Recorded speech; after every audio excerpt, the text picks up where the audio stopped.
Bread truck, catch me in the bread truck. Bread truck, always in the bread truck.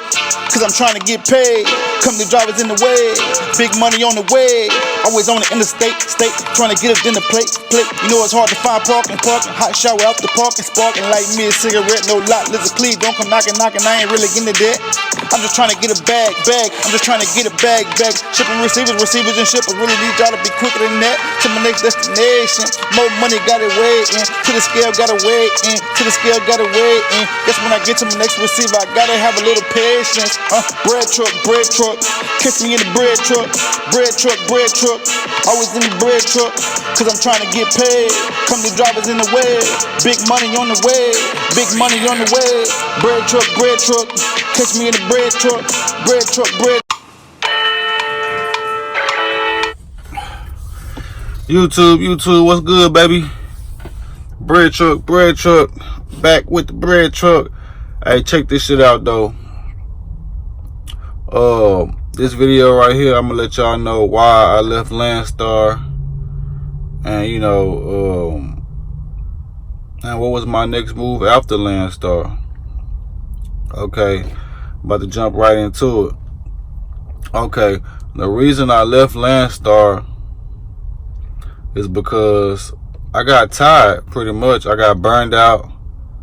And when I say I got burned out,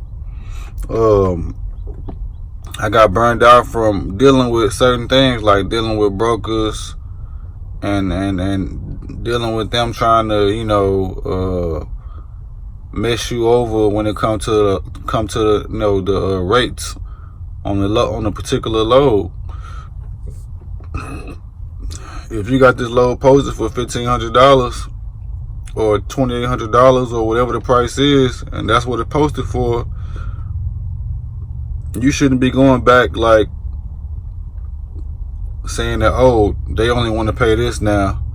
Then why the hell is the load posted for $1,500 or $2,800 or $4,800 if so-called the shipper don't want to pay that? If the shipper ain't want to pay that, why is it posted for that price? Why do I have to go back and forth with you about I can't do it for this price? I need this, or I need that for tolls, or I need this for fuel, or I need unloading and loading pay and all this other crap. Why should I have to go back and forth with you about that? I shouldn't have to if it's posted for this rate. And long story short, I just got tired of dealing with brokers. It was a ongoing thing, and it's a headache, man, dealing with brokers and shit like that. But I will say this: if you can get over that, dealing with brokers and shit like that, like it's more money in trucking when you're dealing with brokers and shit like that, or direct customers. It's more money in it when you doing it that way. When you working for like a place like Warner or Swift, as an independent contractor or owner operator, whatever you want to call it, when you're doing it that way, you only getting a base rate. You only getting paid per mile, so you pretty much gonna beat your truck up chasing the mile. And when you become a real owner operator, you ain't chasing the miles. Man. When you become a real owner operator, you are not chasing the miles. You chasing the money. And companies that do have the load boards, like Schneider, I think KLLM has a load board and stuff like that.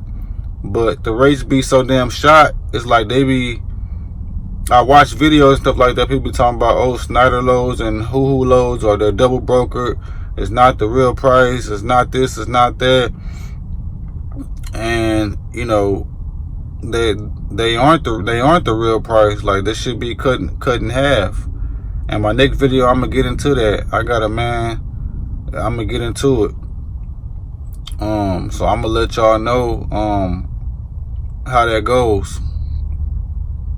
And I think it's crazy that these mega carriers want to try to fuck you over like that. And I ain't saying Landstar fuck you over, because they never fucked me over. Landstar is a really good company. I would recommend them to anybody. I would recommend that anybody that ever gets a truck or go finance their truck and not through a lease purchase deal, to go with Landstar or Great Wide, any company that's gonna let you pull freight off the load board and deal with brokers, because that's how you're gonna get the real money. And also, not only that, that's how you learn. That's how you learn freight lanes. That's how you learn about rates. That's how you learn about the rates are over here and the rates are over there. Freight lanes, pretty much. You learn the freight lanes and you learn where to go, where not to go. You know, it's a learning process and it's a learning curve when you out there for the first time. Luckily for me, my first time buying my truck and stuff like that, I went to Landstar, and I did pretty damn good for somebody who's never owned a truck, never pulled off a load board. I did pretty damn good. But when shit slow down, it slow down. And my biggest downfall is this, and they tell you this in orientation at Landstar. They tell you this, when you find somebody, a customer or a broker that you like to deal with, write their number down in the pad or save it in your phone. So when shit gets slow, you can call them and be like, brr, brr. Hey, I'm in such and such. I don't know if you have any loads out of this area, or if you know anybody that can, help me out with some freight in this area. I'm trying to get a load. Boom, boom, boom, boom. And, they'll help you out. They'll do it. But if you don't do that, then when times get slow, you're going to be stuck, looking for a buck. And, and shit might not work out for you. You're going to be making a million phone calls and you ain't going to be able to get one load that you want, or the rate that you want, or you might not even be able to find a load at all. So my advice to anybody who's watching this video that plan on going to Landstar, or want to go to Landstar or Great Wide or wherever you want to go, or you pulling off load boards and dealing with brokers, any broker that you deal with that gives you a good load or a good rate or whatever, or any broker agency or whatever, you write that agency down, you write their number down, you write their name down, and so when times get slow, you'll have somebody to call on. You know what I'm saying? Ain't nothing like being in this game, when you got bills, up to your neck, and you can't find a load, when you still got bills to pay. So I say that to say this: watch your ass in this game and take notes. Take notes, I'm telling you, because if you don't take notes, it's gonna cost you in the long run. You know what I'm saying? I was with Landstar for a year and a half. In July, if I would have stayed till July, it'd have been 2 years for me. Now, did I leave Landstar on a bad note or a bad foot? Nah, I didn't. They told me I can come back at any time. Anytime I want, I can come back. And I might go back one day. Who knows? Who knows? Like I said, Landstar is not a bad place. A lot of people throw them under the bus and say, I knew Landstar wasn't all that. Landstar ain't this, Landstar ain't that. It's Landstar, not Landstar. But Landstar is a great place, man. It's a great place to learn. It's a great place to make a shitload of money. It's a good place to grow a fleet. It's a good place overall. And I don't have anything bad to say about Landstar. But I will tell you this: Landstar is real strict about it. The sitting duck policy. Unlike a lot of these big mega carriers and big companies and stuff like that, you sitting on the side of the road, like, they're not gonna fire you unless somebody runs to the back of your ass when you're on the side of the road where you shouldn't be, like on the side of the highway, on ramps, off ramps, parked on the side of the street at home. I watched a couple people.